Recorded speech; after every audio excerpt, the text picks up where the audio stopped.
Dear students, I am your teacher of Kanswari Junior Secondary School, myself Abhishek Dubey, and the class is class 6th, subject English Reader, lesson 1 The Selfish Gent। अब English reader में हम क्या करेंगे, जैसे जो कहानी है इसको आप लोग, आपके पास पीडीएफ के थ्रू कहानी पहुंच चुकी है, तो उसको आप लोग एक बार अच्छे से रीड कर लीजिए, लेसन को समझने की कोशिश करिए। और मैं आपको इस कहानी की जो स्टोरी है समरी टाइप, वो मैं आपको बताऊंगा ताकि आप ये कहानी क्या है आप लोग इसको जान सकें। और इसके बाद आप लोग क्या करना होगा, इसके बाद आप लोग इस कहानी को समझ जाएंगे तो मेरी जो नेक्स्ट वीडियो जाएगी उसमें आपको इस लेसन के एक्सरसाइज दिए रहेंगे, तो उसको आप लोग देख के अपने कॉपी में आप लोग राइट कर लीजिएगा। तो कहानी आपका है द सेल्फिश जेंट। जेंट जानते हैं जेंट क्या होता है, दैत्य राक्षस होता है, और सेल्फिश मतलब स्वार्थी। तो कहानी है कि स्वार्थी राक्षस या दानव। तो आइए शुरू करते हैं। तो कहानी क्या है कि एक समय एक दानव का एक सुंदर बाग था। इसमें सुंदर सुंदर फूल और बाहर भी कई पेड़ थे। उसका अपना बाग था और क्या थे, उसमें बहुत सारे पेड़ थे, बहुत सुंदर सुंदर। वसंत ऋतु में उस पर सुंदर गुलाबी रंग के फूल आते थे और पतझड़ में उन पर बहुत से फल लगते थे। पक्षी पेड़ों पर बैठा करते थे और बहुत मधुर गीत गाते थे। प्रत्येक दिन शाम को बहुत से बच्चे जब वो स्कूल से वापस आते थे उस बाग में खेला करते थे। ऐसा क्यों था, क्योंकि वो जो दानव था वो उस बाग में उस समय था नहीं, वो अपने किसी फ्रेंड से मिलने गया था। आए क्या होता है, 7 वर्ष बाद वह दानव अपने मित्र से मिलकर आता है। मतलब वो जो मिलने गया था 7 साल बाद वो उससे मिलके आता है।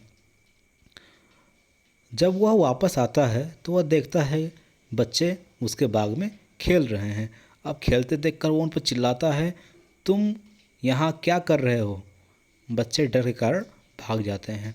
अब बच्चों के पास खेलने के लिए कोई जगह ही नहीं था। वे बहुत दुखी थे। अब वसंत ऋतु आई। पूरे नगर में चारों ओर छोटे छोटे फूल और पक्षी दिखाई दिए, लेकिन दानों के बाग में ऐसा कुछ नहीं था। मतलब जब हमारा वो सीज़न चेंज हुआ तो हर जगह हर तरफ फूल पक्षियाँ दिखाई दिए, लेकिन उसका जो बाग था वो अभी भी एकदम सूना था, उसमें कुछ दिखाई देने दे रहे थे। अब जो दानव था वो बहुत ही उदास था। सोच रहा था कि आखिर ऐसा क्या है, क्यों मेरे बाग में क्यों नहीं हो रहा है, हर जगह हो रहा है तो फिर यहाँ भी तो होना चाहिए ना। तो ऐसा कुछ था नहीं। एक दिन सवेरे दानव ने बहुत सुंदर और मधुर गीत सुना। वह खिड़की के बाहर एक छोटा गाने वाला पक्षी था। पर जब उसने देखा कहाँ से आवाज़ आ रही है, तो उसने खिड़की के बाहर देखा तो कोई एक छोटा सा पक्षी था जो गा रहा था। एक मधुर सुगंध खुली खिड़की से आई। उसने सोचा कि बसंत ऋतु आ गई है। उसने बाहर झाँका, किंतु उसे एक अद्भुत दृश्य दिखाई दिया।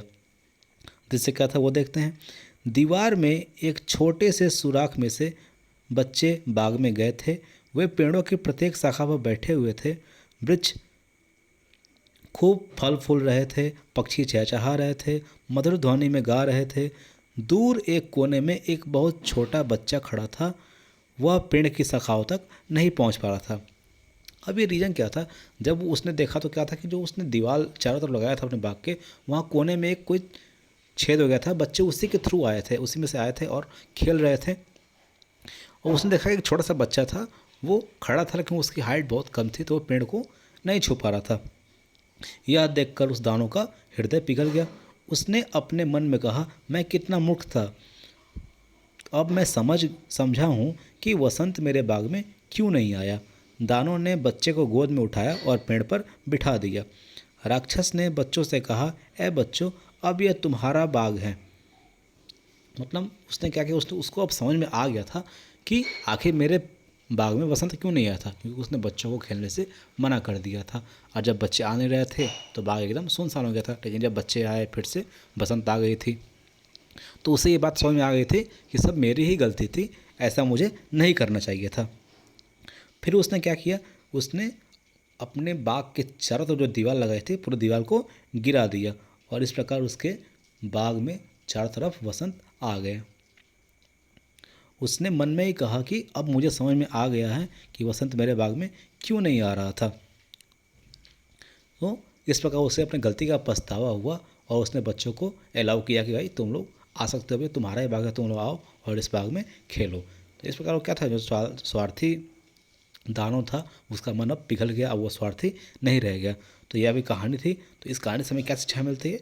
इस कहानी से हमें यही शिक्षा मिलती है कि हमें स्वार्थी नहीं होना चाहिए, बल्कि हम दूसरों के लिए कितना कुछ कर सकते हैं, हमारी एबिलिटी क्या है, हमारी क्षमता क्या है, कितना दूसरों के लिए हम कर सकते हैं, उनकी मदद कर सकते हैं, हमें करनी चाहिए, उनको उनकी सहायता करनी चाहिए। विशेष रूप से जो बच्चे हैं, छोटे बच्चे हैं, तो उनको अगर कोई चीज़ अगर आपको दिखाई जो आप कर सकते हैं उनके लिए, तो आपको करनी चाहिए। तो इस कहानी से हमें बस ये शिक्षा मिलती है। तो ये हमारा कोर्स वीडियो था जिसमें आपको कहानी का मैंने समरी बताया। जो मेरा नेक्स्ट जाएगा वो आपका होगा सॉल्यूशन वीडियो, उसमें आपको मैं इस लेसन का एक्सरसाइज दूंगा। ठीक है, तो वेट करते हैं नेक्स्ट वीडियो का। चलिए मिलते हैं नेक्स्ट वीडियो में। Thank you.